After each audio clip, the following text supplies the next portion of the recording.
اور جب تم نماز کے لیے لوگوں کو بصورت اذان پکارتے ہو تو یہ لوگ ایسے ہنسی اور کھیل بنا لیتے ہیں۔ یہ اس لیے کہ وہ ایسے لوگ ہیں جو بالکل عقل ہی نہیں رکھتے۔ اے نبی مکرم، آپ فرما دیجئے، اے اہل کتاب، تمہیں ہماری کون سی بات بری لگی ہے بجز اس کے کہ ہم اللہ پر اور اس کتاب پر جو ہماری طرف نازل کی گئی ہے اور ان کتابوں پر جو پہلے نازل کی جا چکی ہیں ایمان لائے ہیں، اور بے شک تمہارے اکثر لوگ نافرمان ہیں۔ اور فرما دیجئے، کیا میں تمہیں اس شخص سے آگاہ کروں جو سزا کے اعتبار سے اللہ کے نزدیک اس سے بھی برا ہے جسے تم برا سمجھتے ہو، اور یہ وہ شخص ہی ہے جس پر اللہ نے لعنت کی ہے اور اس پر غضبناک ہوا ہے، اور اس نے ان برے لوگوں میں سے بعض کو بندر اور بعض کو سور بنا دیا ہے، اور یہ ایسا شخص ہے جس نے شیطان کی اطاعت و پرستش کی ہے۔ یہی لوگ ٹھکانے کے اعتبار سے بدترین اور سیدھی راہ سے بہت ہی بھٹکے ہوئے ہیں۔ اور جب وہ منافق تمہارے پاس آتے ہیں تو کہتے ہیں ہم ایمان لے آئے، حالانکہ وہ تمہاری مجلس میں کفر کے ساتھ ہی داخل ہوئے اور اسی کفر کے ساتھ ہی نکل گئے،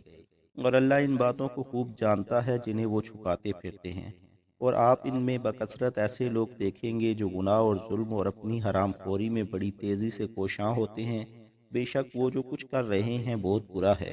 انہیں روحانی درویش اور دینی علماء ان کے کولے گناہ اور عقل حرام کی منع کیوں نہیں کرتے؟ بے شک وہ بھی برائی کے خلاف آواز بلند نہ کر کے جو کچھ تیار کر رہے ہیں بہت برا ہے۔ اور یہود کہتے ہیں کہ اللہ کا ہاتھ بندھا ہوا ہے، یعنی معاذ اللہ وہ بخیل ہے۔ ان کے اپنے ہاتھ باندھے جائیں، اور جو کچھ انہوں نے کہا اس کے باعث ان پر لعنت کی گئی، بلکہ حق یہ ہے کہ اس کے دونوں ہاتھ جود و سخا کے لیے کوشادہ ہیں۔ وہ جس طرح چاہتا ہے خرچ یعنی بندوں پر عطائیں فرماتا ہے۔ اور اے حبیب، جو کتاب آپ کی طرف آپ کے رب کی جانب سے نازل کی گئی ہے، یقیناً ان میں سے اکثر لوگوں کو حسدن، سرکشی اور کفر میں اور بڑھا دے گی، اور ہم نے ان کے درمیان روز قیامت تک عداوت اور بغض ڈال دیا ہے۔ اور جب بھی یہ لوگ جنگ کی آگ بھڑکاتے ہیں، اللہ اسے بجھا دیتا ہے، اور یہ روئے زمین میں فساد انگیزی کرتے رہتے ہیں، اور اللہ فساد کرنے والوں کو پسند نہیں کرتا۔ اور اگر اہل کتاب حضرت محمد صلی اللہ علیہ وآلہ وسلم پر ایمان لے آتے اور تقوی اختیار کر لیتے تو ہم ان کے دامن سے ان کے سارے گناہ مٹا دیتے اور انہیں یقیناً نعمت والی جنتوں میں داخل کر دیتے۔ اور اگر وہ لوگ تورات اور انجیل اور جو کچھ مزید ان کی طرف ان کے رب کی جانب سے نازل کیا گیا تھا نافذ اور قائم کر دیتے تو انہیں مالی وسائل کی اس قدر وسعت عطا ہو جاتی کہ وہ اپنے اوپر سے بھی اور اپنے پاؤں کے نیچے سے بھی کھاتے مگر رزق ختم نہ ہوتا۔ ان میں سے ایک گروہ میانہ روا یعنی اعتدال پسند ہے، اور ان میں سے اکثر لوگ جو کچھ کر رہے ہیں نہایت ہی برا ہے۔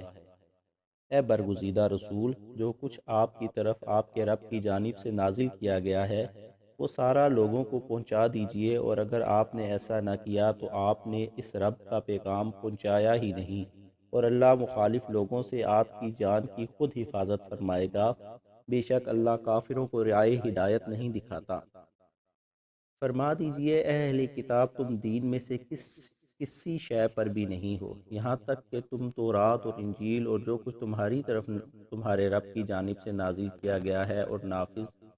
اور قائم کر دو۔ اور اے حبیب، جو کتاب آپ کی طرف سے آپ کے رب کی جانب سے نازل کی گئی ہے، یقیناً ان میں سے اکثر لوگوں کو حسدن،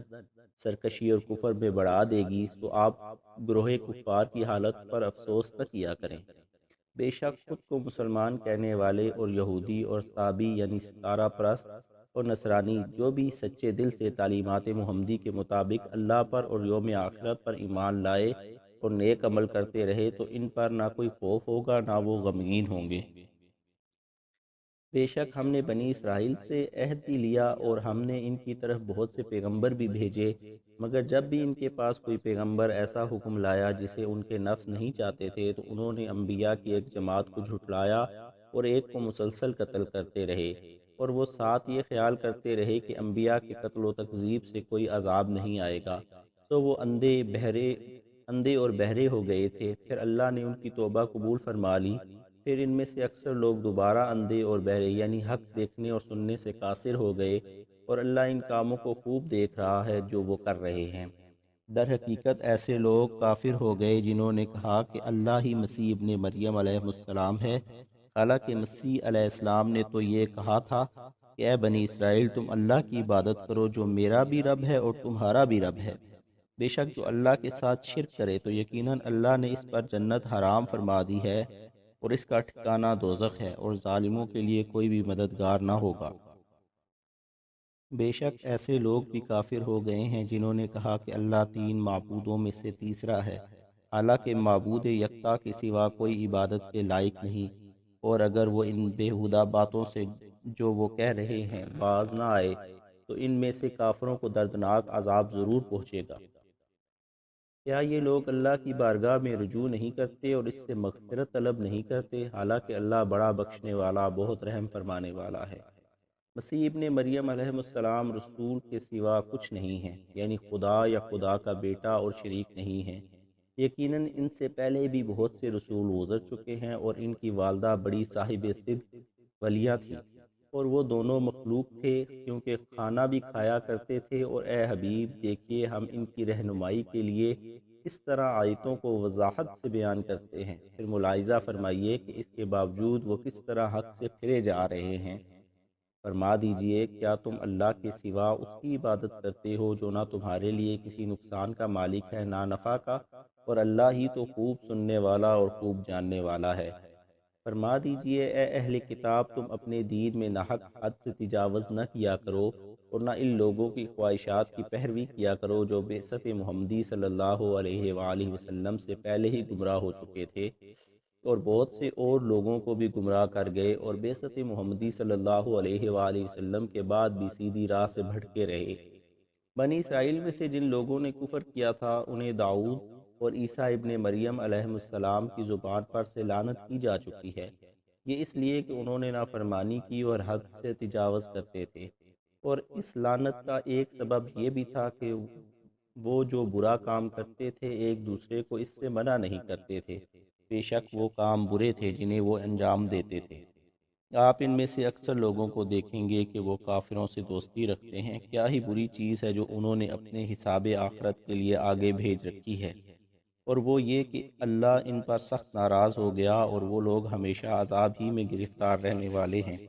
اور اگر وہ اللہ پر اور نبی آخر الزمان صلی اللہ علیہ وآلہ وسلم پر اور اس کتاب پر جو ان کی طرف نازل کی گئی ہے ایمان لے آتے تو ان دشمنان اسلام کو دوست نہ بناتے، لیکن ان میں سے اکثر لوگ نافرمان ہیں۔